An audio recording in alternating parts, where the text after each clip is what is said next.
Welcome to running on Reddit, r/EntitledParents, where the entitlement knows no bounds. I had gone on my usual shopping with help from the staff, as the manager is a friend of my mother. They were dinner ladies in my old school, and got along really well. Became friends. And so, I always ask the manager that if anyone is free, I would appreciate the help as I feel nervous being by myself due to my autism. Well, while I was shopping, an entitled mother kept trying to steal stuff from my trolley, while I was comparing prices on products so I can last longer with my budget. I managed to catch the M a few times, and I asked why she was taking stuff I was buying. She said this: "You can always get replacements. Stop whining." I start getting stressed and breaking down as the M starts ripping into me about my stutter. Here are a few of the things she said. "Stop talking. You're like a broken record. Are you stupid? You need help to talk? You're pathetic." I start sobbing and the manager is called over the radio. The Karen is told to leave me alone, and that if she kept bothering me, she would be banned for harassing a disabled girl. Karen calls Teresa the N-word and a snitch, and leaves. I managed to get myself together after Teresa and the manager help me calm down. Teresa gets approval from the manager to run my trolley through to get the stuff on my shopping list. I always make a list before I get on the bus to the shop, while the manager kept me company at the customer service tills. Teresa came back after about 5 minutes and helped me run the items through the checkout, with the manager taking 10% off my total as a discount for not losing my temper at the entitled mother we encountered earlier. A taxi was called for me, and I waited outside in the parking area next to where the old Blockbuster used to be. I still miss that place. Teresa comes out to make sure I'm doing okay. My eyes were a bit puffy, and my face a bit red. The M from earlier comes to the parking area, apparently waiting for her boyfriend, and spots me. "You." She screeches in a pitch so bad my ears were ringing. "You little skank. You caused me so much ducking trouble tonight. I'm gonna duck you up, idiot." What she forgot was that I was sitting/leaning on the edge of those pole things on the edges of the parking areas. As soon as I moved when she went to swing a kick at me, a crunch was heard. She broke her ducking foot.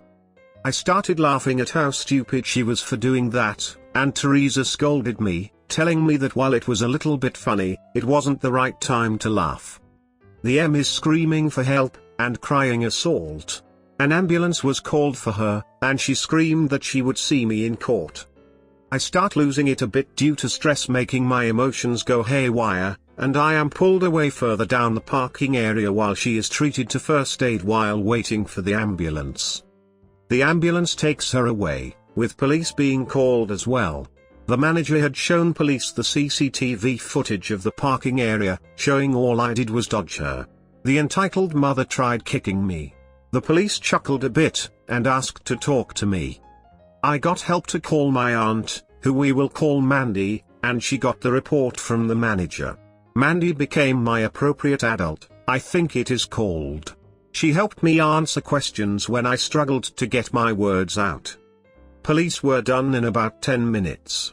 Mandy offered to take me home instead of paying for a taxi. I felt guilty about the taxi, but said yes. I hugged the manager and climbed in the back of Mandy's car after loading my bags into the boot/trunk. I love my auntie Mandy. How crummy of a person do you have to be, to not only call someone the N-word, but then have the gall to make fun of a disabled person? Unreal. I dearly wish I could claim this was me, or even a relative, so I could claim this degree of clever was in my genes.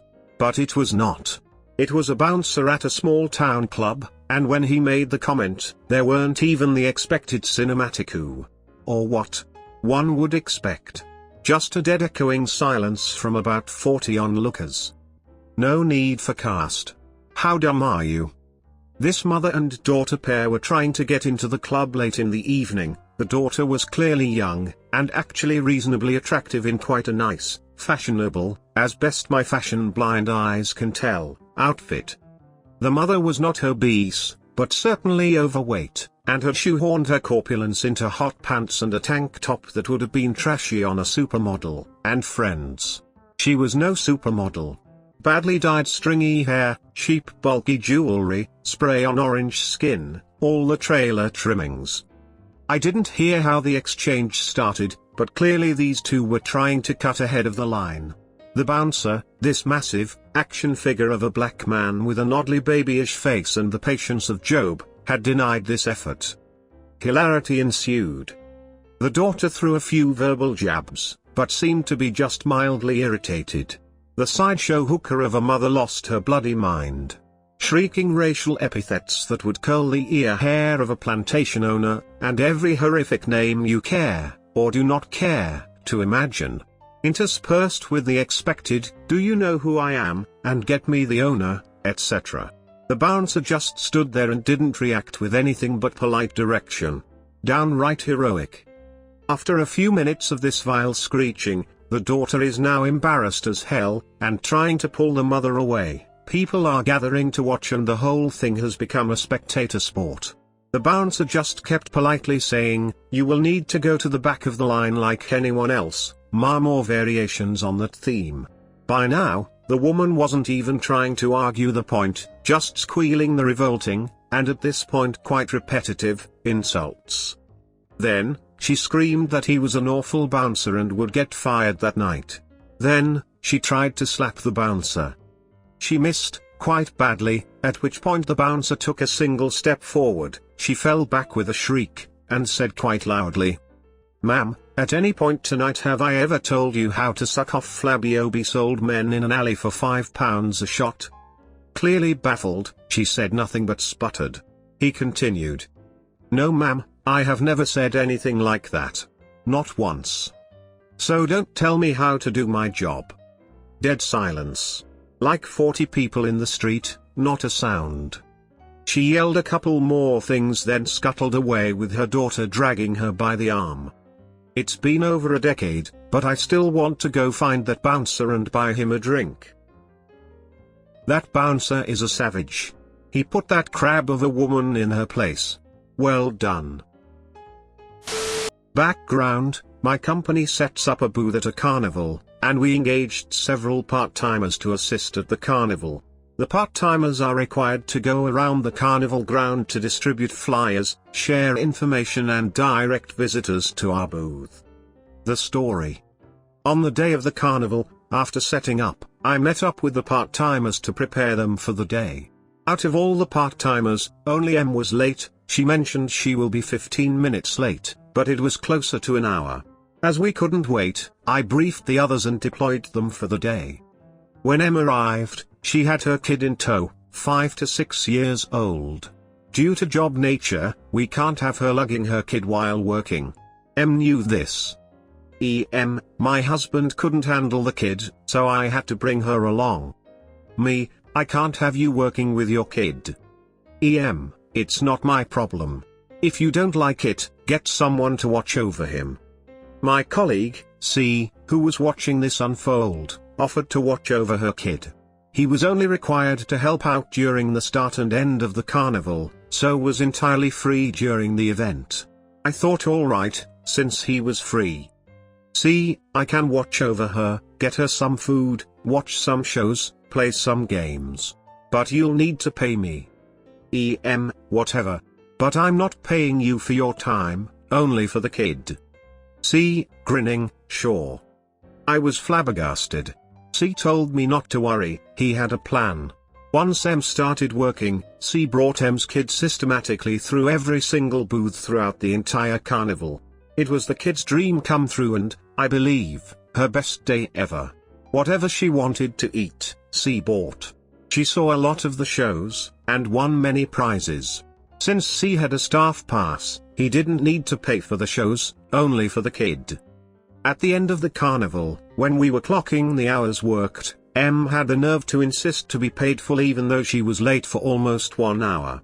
She said that because of various reasons, mainly due to her kid, she would have been early. She was ranting and I didn't really pay any attention, as I was tired and I don't decide on the pay, but it was about how I will never understand, as I don't have kids, and how she deserves it because she was a mother. My manager nearby winked at me and took over.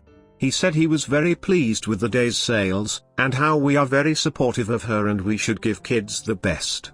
He told not to worry about the hours she worked, and M will be paid in full. After hearing this, not even a single thanks from M, she declared in a loud voice, "At least someone understands." She had this condescending and victorious look on her face. Thankfully, it didn't last long. The sucker punch for M was that M's kid spent roughly $100, and with M's pay at $15 per hour for 8 hours, $120, she made a whooping $20 for the whole day.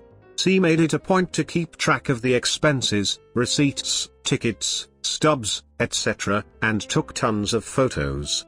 Of course, M threw a fit, but with the amount of evidence and her daughter vouching for all the fun she had. M had no case except to yell, "I'm not paying for this," grabbed her daughter and stormed off. We look forward on payday when we issue her a check of $20, after subtracting the amount her daughter spent. At least the kid got something out of the endeavor. Kid 1. Entitled Mother, -$100.